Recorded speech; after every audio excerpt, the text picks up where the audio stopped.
Нөмір 1 балалар және жасөспірімдер шығармашылық орталығының оқушысы Амангелді Аяны. Тақырыбым мен зерттеушімін.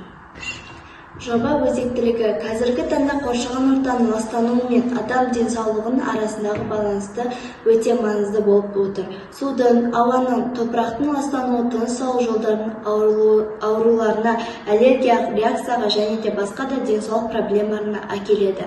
Зерттеу әдістері теориялық әдістер мен практикалық әдістер қолданылады. Жобаның жаңашылдығы заманауи медиа құралдары мен экологиялық мәдениетті практикалық іс-әрекеттер арқылы қалыптастыру және оның жеке адам денсаулығына тығыз байланыстыруда. Қойылған мақсатқа жету үшін ауыл аймағындағы экологиялық жағдайды зерттедім. Қоқыс сұрыптау, қайта өңдеу жолдары туралы ақпарат жинадым. Таза орта құру жолдарын ұсындым. Ол үшін сенбілік ұйымдастырдым, экологиялық бұрыш жасадық. Қоқысты сұрыптау жәшіктерін орналастырдым. Оқушылар арасында экологиялық мәдениетті қалыптастыру мақсатында сауалнама жүргіздім. Сауалнама оқушылар арасында қоршаған ортаның денсаулыққа әсері және қоқыс сұрыптауға көзқарасы тақырыбында қысқаша сауалнама жүргіздім. Сауалнамаға қатысушылардың жауабын талдау үшін олардың пікірлері мен білім деңгейлерін тіркеп алдым. Эксперимент бойынша біз мектептің белгілі бір жеріне қоқысты бөлек сұрыптауға арналған арнайы жәшіктерді орналастырдық. Және де жәшіктер орналастырылғанға дейін және орналастырылғаннан кейінгі кезде қоқыстың жиналуы және сұрыпталуына бақылау жүргіздім. Назарларыңызға сол бейнероликтен үзінді. Қоқысты сұрыптау экологиялық мәдениетінің маңызды бөлігі. Бұл әрекет арқылы өз тұрмысындағы қалдықтарды тиімді басқарып, табиғатқа келетін зиянды азайтуға болады. Тұрмыстық және өндірістік қалдықтарды құрамына қарай бөлуге процесі оның негізгі мақсаты.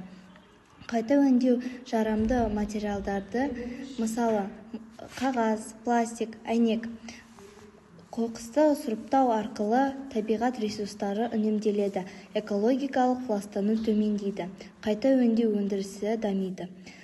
Мысалы, қоқыс жәшіктері түрлері түспен бөлінеді.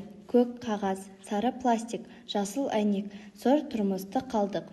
Біз осы іс-әрекеттеріміз арқылы табиғатқа көмектесе аламыз. Сұрыпталған қалдықтардан көп бөлігі қайта өңделіп, жаңа өнім жасауға пайдаланылады. Мысалы, пластик бөтелкелерден киім немесе құрылыс материалдарын жасайды. Кейбір қалдықтар, мысалы батарейка мен электроника қалдықтары арнайы жиналатын орынға тапсырылады. Себебі олар зиян заттарды бөледі. Қоқыстың сұрыптаудың басты мақсаты табиғатты қорғау, ресурстарды үнемдеу және таза болашақ қалыптастыру. Менің ұсыныстарым: мектеп бағдарламасына эко-сағаттарды тұрақты түрде енгізу. Бұл экологиялық ойлау қабілетін дамытуға қатар ғылыми зерттеуге деген қызығушылықты арттырады.